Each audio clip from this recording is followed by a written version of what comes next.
আসসালামু আলাইকুম দর্শক, ওয়েলকাম টু নাইট 11 এই ইউটিউব চ্যানেলটিতে আপনারা যারা আমাদের নিয়মিত ভিডিও দেখেন তাদেরকে ধন্যবাদ জানাইতেছি। আজকে আমরা আপনার সাথে একটি ঘটনা শেয়ার করব। ঘটনাটি খুবই মারাত্মক ভয়ঙ্কর ঘটনা, যে ঘটনাটি সাধারণত একদমবারে ঘুমের ভেতরে একদমবারে বিশ্বাস করার মতন এরকম একটা ঘটনা আপনাদের সাথে শেয়ার করব। তো বেশি কথা না বলে চলুন আমরা আসল ঘটনাতে চলে যাই। আর আপনারা যারা যারা আমাদের কাছে ঘটনা পাঠাতে চান তারা অবশ্যই আমাদের ইউটিউব চ্যানেলে যে একটি ফেসবুক পেজের লিঙ্ক দেওয়া আছে, আমাদের অফিসিয়াল ফেসবুক পেজের লিঙ্ক, সেই ফেসবুক পেজের লিঙ্কে যাবেন। যাওয়ার পর আমাদেরকে অবশ্যই আপনার ঘটনাগুলো পাঠাবেন ইনবক্স করে, আমরা অবশ্যই আপনার ঘটনাগুলো পড়ে শোনাবো। তো চলুন বেশি কথা না বলে আমরা আমাদের ঘটনাটা স্টার্ট করি। তো যেভাবে লেখা আছে আমি ঠিক সেভাবে আপনাদেরকে পড়ে শোনাচ্ছি। কালু আর আমি ছোটোবেলা থেকে খুব ভালো বন্ধু, বিপদ আপদে একে অপরের পাশে ছিলাম। এমন কোনো দুষ্টুমি ছিল না যা আমরা করিনি। তবে হ্যাঁ, আমরা কারো ক্ষতি করতাম না। যে দুষ্টামিটা আমরা সবসময় বেশি করতাম তা হলো ভূত সেজে লোকজনকে ভয় দেখানো। গ্রামে রটে গিয়েছিল যে এলাকায় ভূতের বাসা বেঁধেছে। আমরা এসব শুনে চুপিচাপি হাসতাম, এইভাবে খুব মজাতেই আসিলাম আমরা। তো মূল ঘটনা এখান থেকে শুরু। একদিন আমার নানার বাড়িতে একটি বিয়ে দেওয়া ঠিক হলো। কালু আমার সব সময়কার দোস্ত, তাই কালুকেও বললাম আমার সাথে যেতে। প্রথমে অবশ্যই কিছুটা ইতস্ত করলো, পরে রাজি হয়ে গেল। নির্দিষ্ট দিনে বাসার সবাই রওনা দিল। পথে যেতে যেতে তেমন কিছু দুষ্টামি করতে পারেনি, কারণ আম্মু পাশে ছিল। বিয়ে বাড়িতে অনেক লোকজন, খুবই ভালো লাগছিল। দুপুরে খাওয়ার ব্যবস্থা করা হলো, বেশ খেলাম আমরা দুজনেই। আম্মুরা নাকি কয়দিন নানুর বাড়িতে বেড়াবে, তাই আমি আর কালু একে গ্রামে ফিরে আসবো বলে ঠিক করলাম।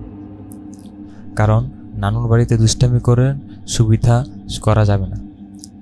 আম্মুকে বলার সাথে সাথে আম্মু রাজি হয়ে গেল, বলেন তবে বাড়িতেই ফিরে যায়। যে বদমাশি তোরা করস এখানে তা করতে পারবি না। আম্মু যে কিভাবে আমাদের মনের কথা এত সুন্দরভাবে বুঝেন আমি জানি না। আবার সাথে যাতায়াতে ভাড়াও দিলেন। বিকেলবেলায় বের হলাম নানুর বাড়ি থেকে। পথে যেতে যেতে ঠিক করলাম বাসে অথবা সিএনজিতে গেলেই আম্মু যে টাকা দিয়েছে সেটা প্রায় শেষ হয়ে যাবে। আর এগুলোতে না দিয়ে যদি টাকা বাঁচানোর জন্য যাই তবে আমরা দুজন মিলে আরও মজা করতে পারবো।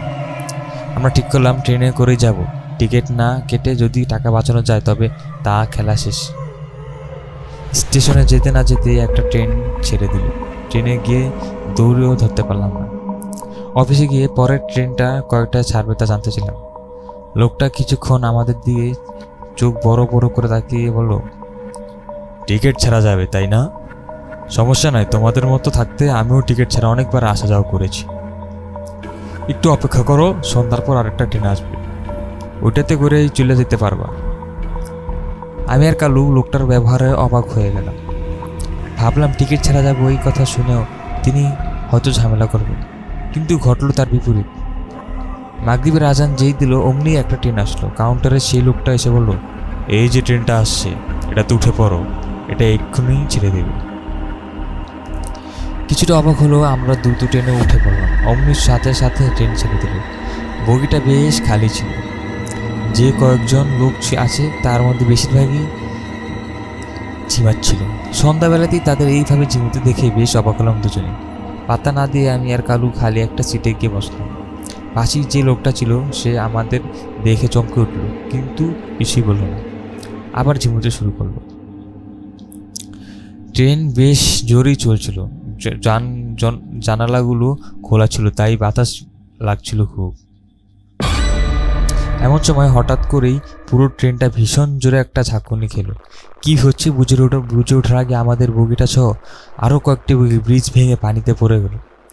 আমি কালু দুজনই বাঁচার প্রায় আশা ছেড়ে দিয়েছিলাম। ট্রেনের বগিটার পানির নিচে পুরোপুরি ডুবে গেছে। বের হওয়ার কোনো রাস্তা খুঁজে পাচ্ছিলাম না। কালু কোথায় আছে তাও জানি না।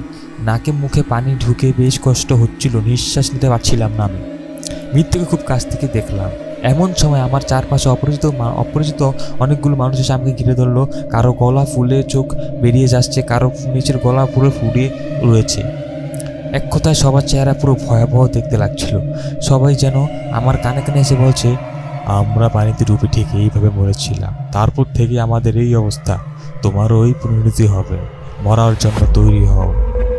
আমার চারপাশের অন্ধকার হয়ে এলো। জ্ঞান ফিরে দেখি আমায় আর কালু একটা বাসে সিটে বসে আছি, পুরো শরীর ভেজা। কালুর দিকে তাকিয়ে দেখি একই অবস্থা। কীভাবে যে কী হলো কিছুই বুঝে উঠতে পারলাম না।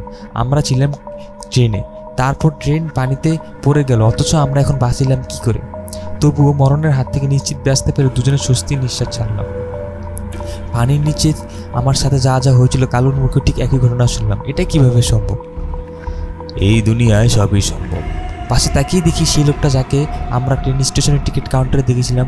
লোকটা আমাদের দিকে তাকিয়ে হাসতে হাসতে বলল, সবই সম্ভব বাবারা, সবই সম্ভব। দেখো আরও অসম্ভব কিছু হয় কি?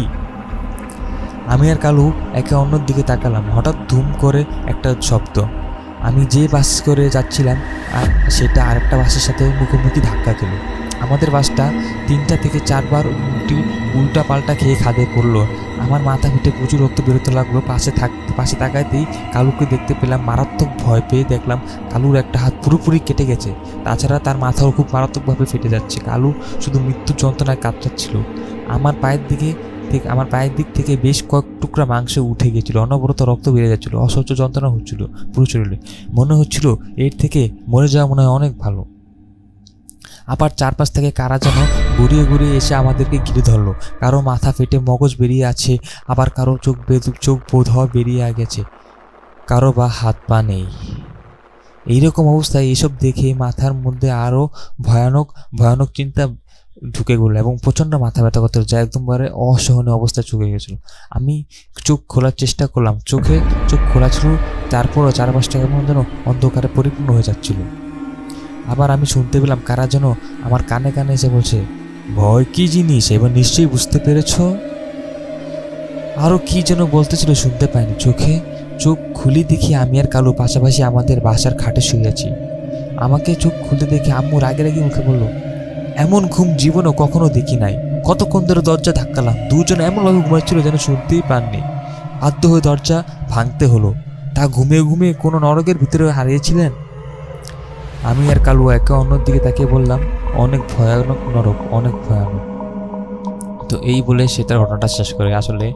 এটা আসলে তার স্বপ্নের ভিতরে দেখতেছিল, বাট আমি বুঝতে চাই না যে তারা কীভাবে বাসায় এসে শেষে তারা বাসায় এসে শুয়ে রয়েছে, বাট তারা কিন্তু ছিল যে স্টেশনে। আসলে মেন ঘটনাটা ছিল যে তারা যে মানুষকে ভয় দেখাতো, যার কারণে এদিকে আবার শাসিতে বলা হচ্ছে যে এবার ভয় কী জিনিস তারা বুঝতে পেরেছিস কিনা। আসলে যে তারা মানুষকে বুঝছে যে ভয় দেখাতো, তার কারণে মেবি এই যে তাদের এই ভয়টা কাটানোর জন্য বা তাদের একটা উচ্চ শিক্ষা দেওয়ার জন্য তবে এই জিনিসটা করা হচ্ছে, যে একটা প্যারানর্মাল একটা জিনিস করা হয়েছিল। তো যাই হোক, এই ঘটনাটা আমার কাছে বেশ ভালো লাগছিল, কারণ এটা একটা প্যারানর্মাল একটা অদ্ভুত রকম ফিলিংস, অদ্ভুত রকম লাগতেছিল আর কি।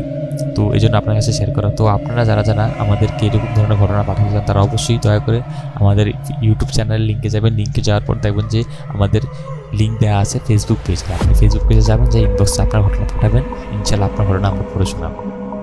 আজকে এই পর্যন্তই, আবার দেখাবো নতুন কোনো একটা ভিডিওতে। ততক্ষণ পর্যন্ত সবাই সুস্থ থাকবেন এবং আমার জন্য অবশ্যই দোয়া করবেন এবং অবশ্যই চ্যানেলটাকে সাবস্ক্রাইব করবেন, লাইক করবেন, কমেন্ট করবেন এবং শেয়ার করবেন। ধন্যবাদ। আসসালামু আলাইকুম।